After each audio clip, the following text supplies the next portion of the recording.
नमस्कार विद्यार्थी मित्रांनो, Maske coaching classes Delhi gate Ahilyanagar मध्ये तुमचं सर्वांचं स्वागत आहे। आज आपण पहिला टॉपिक घेणार आहोत, ऑसिलेशन। 12वीच्या HSC board related chapter number 5 oscillation जो आहे त्याच्या रिलेटेड आपण आज एक पहिला टॉपिक घेत आहोत, ज्याला काय म्हणतात, linear simple harmonic motion. Simple harmonic मोशनला सिंपली SHM असंही म्हटलं जातं। That simple harmonic motion is also called as SHM। बरं, लिनियरली बरं, आता हा लिनियर सिंपल हार्मोनिक मोशन काय आहे रे?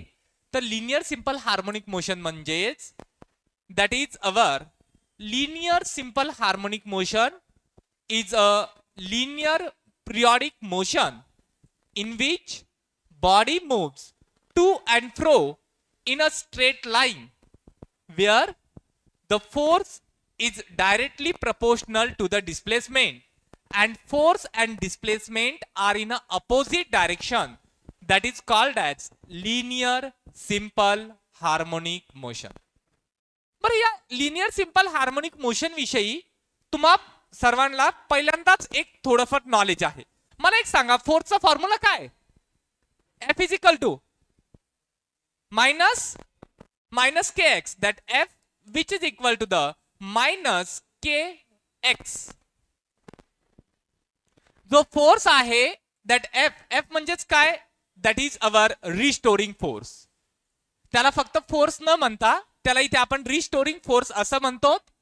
के हा फोर्स कॉन्स्टंट आहे आणि एक्स काय आहे, डिस्प्लेसमेंट। एक्स काय आहे इथे, डिस्प्लेसमेंट।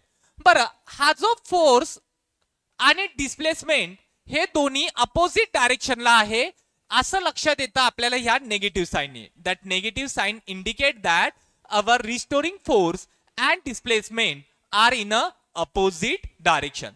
बरं, सर्वात सुरुवातीला लिनियर सिंपल हार्मोनिक मोशन लक्षात आलंय। काय आहे रे linear simple harmonic motion?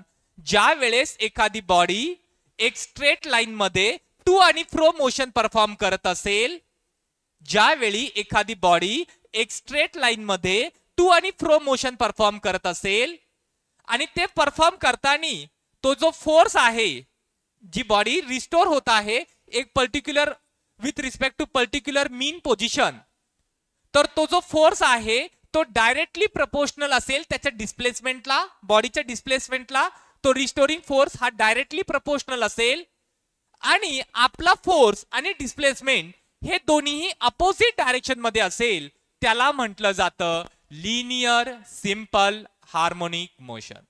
That is called as linear simple harmonic motion. बरं, ह्याच लिनियर सिंपल हार्मोनिक मोशनला आणखीन अंडरस्टँड करण्यासाठी आपण काय कन्सिडर केलंय? We are consider a spring. आपण एक स्प्रिंग कन्सिडर करतो। बरं, ती स्प्रिंग चा एक एंड एक रिजिड सपोर्टला अटॅच केलाय। रिजिड सपोर्ट म्हणजे न हलणारा, रिजिड फिक्स सपोर्ट। आणि एक जो एंड आहे आपण एक रेक्टँग्युलर वुडन ब्लॉकला प्लेस केलेला आहे। बरं, आपण काय केलेलं आहे, आपण एक स्प्रिंग कन्सिडर केलेली आहे। त्या स्प्रिंगचा एक टोक रिजिड सपोर्ट, न हलणारा सपोर्ट, फिक्स सपोर्टला दिलेला आहे आणि सेकंड सपोर्ट जो आहे तो एक रेक्टँग्युलर वुडन बोर्ड, एक रेक्टँग्युलर एक लाकडाची फळी आहे चौकोनी, आणि जी मुव्हेबल आहे, मूव्ह होऊ शकते ती, त्यानंतर ती मुव्हेबल आहे, त्यानंतर ती आपल्याला फ्रिक्शनलेस आहे। हे जे यावर जी मूव्ह होणार आहे ती एक स्मूथ फ्रिक्शनलेस यावरती मूव्ह करणार आहे। अशा प्रकारे आपला एक सेटअप आहे। त्याला एक छोटंसं डेमॉन्स्ट्रेशन आहे आपल्याकडे आणि यामध्ये लक्षात येत आहे दॅट विल बी द, हे आपण इथे कन्सिडरेशन होत आहे।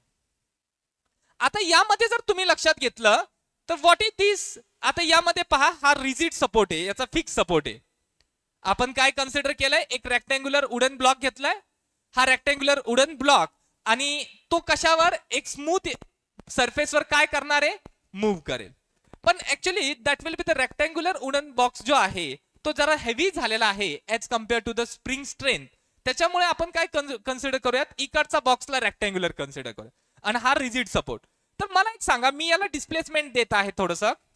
जर मी डिस्प्लेसमेंट दिलं तर मी इकडे त्याला इकडे डिस्प्लेसमेंट करत आहे, पण तो रिस्टोरिंग फोर्स कुठे आहे? रिस्टोरिंग फोर्स या डायरेक्शनला आहे.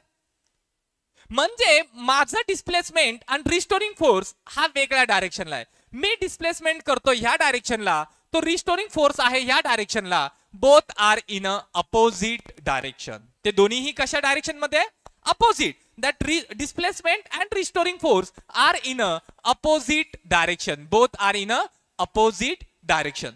त्यानंतर आणखीन एक महत्वाची गोष्ट अशी आहे की हा जो डिस्प्लेसमेंट आहे आणि रिस्टोरिंग फोर्स आहे हे तो दोन्ही अपोजिट डायरेक्शनला आहेच आहे. पण याचा जो तुम्ही पहा, मी इथून जे सोडत आहे, इथून सोडल्यानंतर जसं जसं मी सोडत आहे तशी तशी याची स्पीड काय होत आहे? वाढत आहे.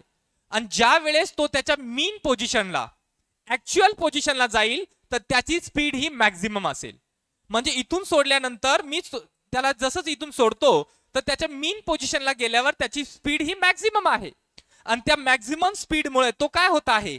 तो कॉम्प्रेस होत आहे.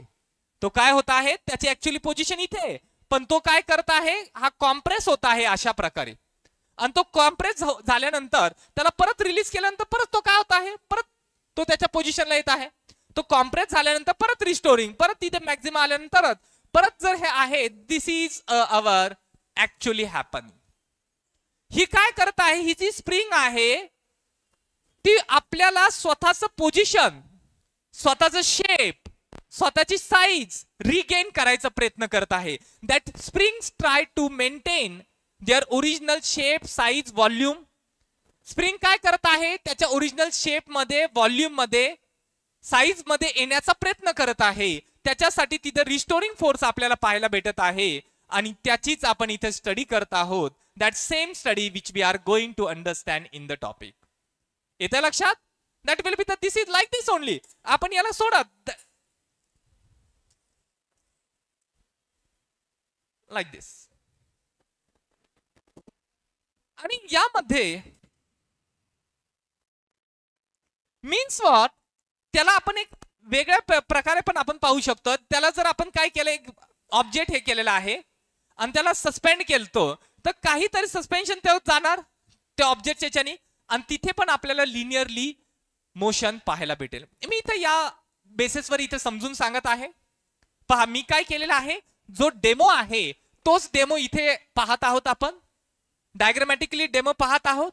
डायग्रामॅटिकली पाहताना आपण काय केलंय, एक स्प्रिंग घेतलेली आहे. ती स्प्रिंग एक रिजिड सपोर्ट, रिजिड सपोर्ट म्हणजे न हलणारा सपोर्ट, फिक्स सपोर्ट आहे. आणि दुसरा जो आहे एक रेक्टेंग्युलर वुडन बोर्ड, तो जे रेक्टेंग्युलर लाकडाची फळी घेतलेली आहे, ही रेक्टेंग्युलर लाकडाची फळी आहे, तिथे आपण एक रेक्टेंग्युलर हे घेतलेलं आहे आणि ती फळी एक स्मूथ याच्यावर प्लेस करतो.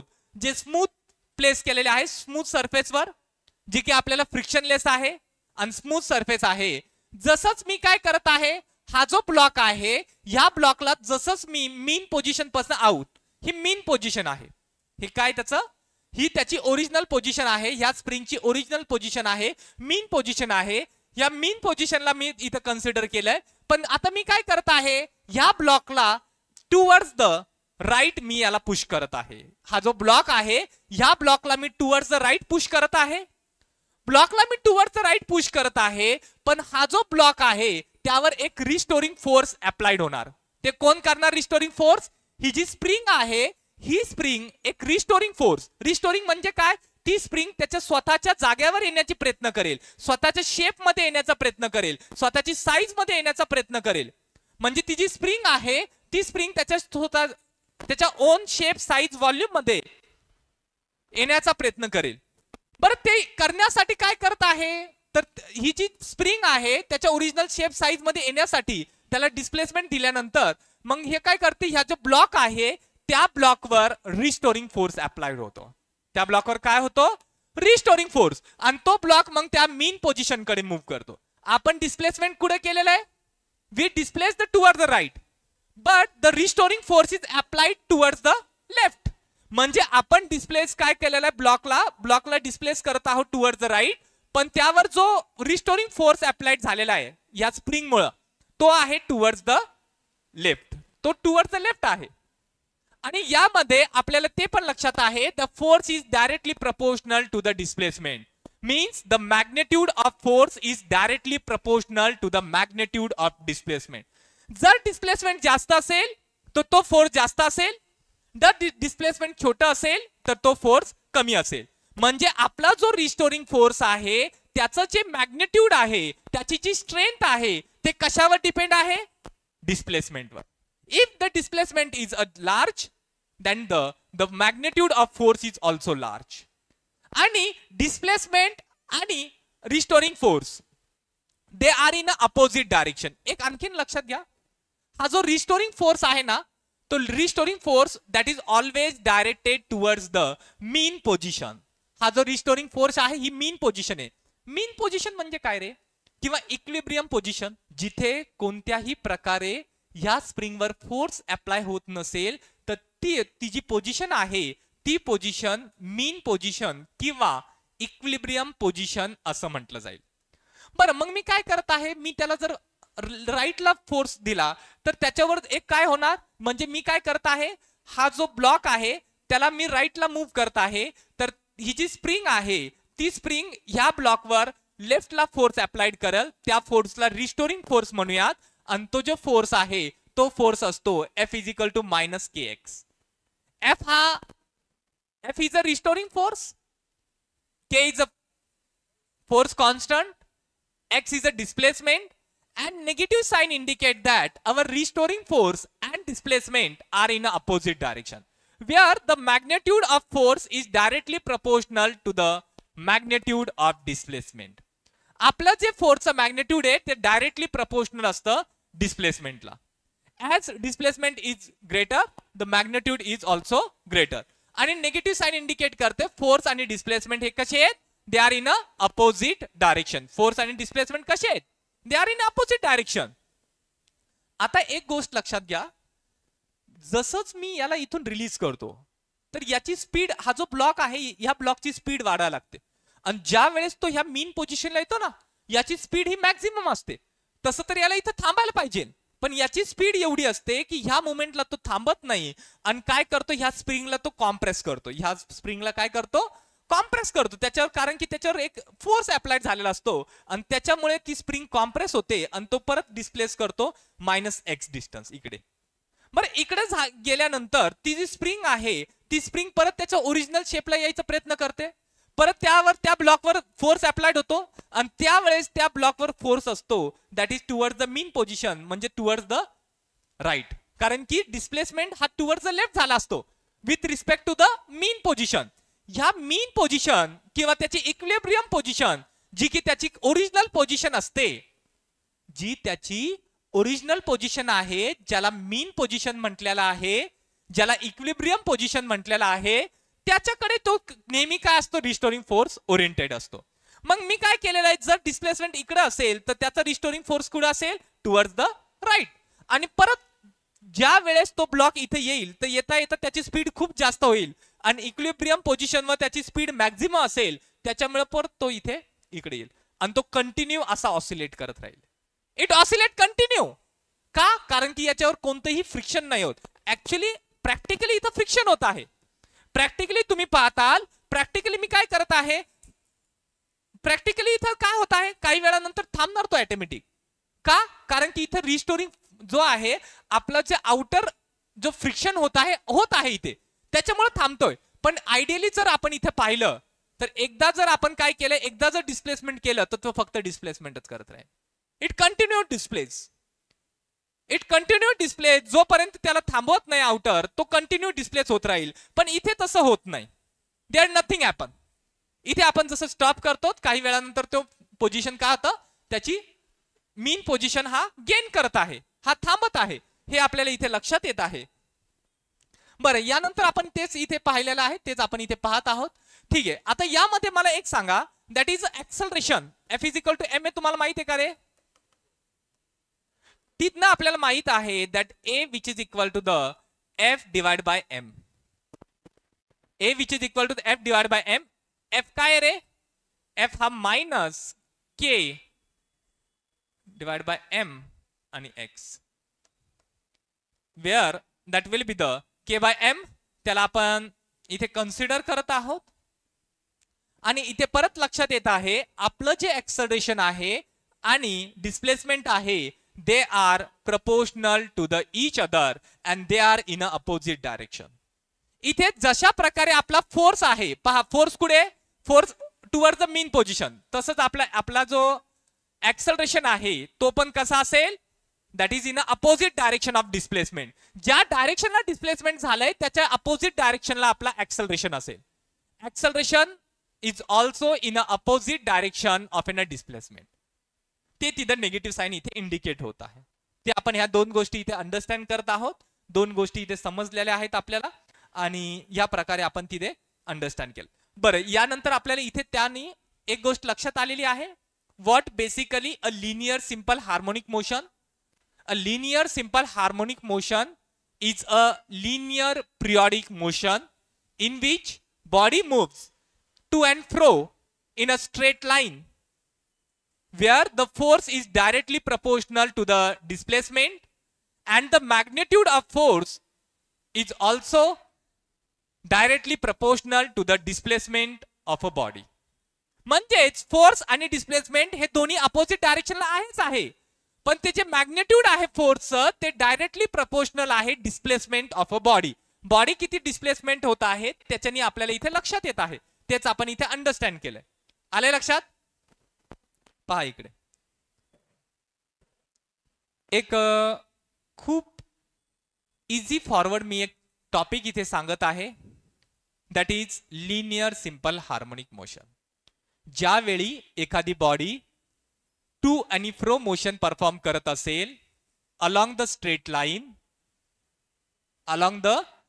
लाईन, त्यावेळेस ती body linear simple harmonic motion perform करत आहे असं आपण म्हणू शकतो. ते linear simple harmonic motion perform करताना जो फोर्स आहे, रिस्टोरिंग फोर्स आहे, तो डायरेक्टली प्रपोर्शनल असतो डिस्प्लेसमेंटला. आणि आपला डिस्प्लेसमेंट आणि force they are in a opposite direction. आपला फोर्स आणि डिस्प्लेसमेंट ते दोन्ही अपोजिट डायरेक्शन. म्हणजेच आपला फोर्स जर कुठे असेल, फोर्स जर इकडे असेल तर डिस्प्लेसमेंट तिकडं. बरोबर आहे ना? जर ह्या ब्लॉकला आपण तिकडे मूव्ह केलं तर ब्लॉकला तिकडे मूव्ह केलं तर ही स्प्रिंग काय करेल, त्या ब्लॉकला अलीकडे ओढायचा प्रयत्न करेल. म्हणजे डिस्प्लेसमेंट आपल्या ह्या डायरेक्शनला आहे, फोर्स हा रिस्टोरिंग फोर्स आपल्या ह्या डायरेक्शनला लागतो. आणि तेच आपण इथे त्यांना समजून सांगत आहोत, तेच आपण इथे त्यांना ते एक्सप्लेन केलेलं आहे.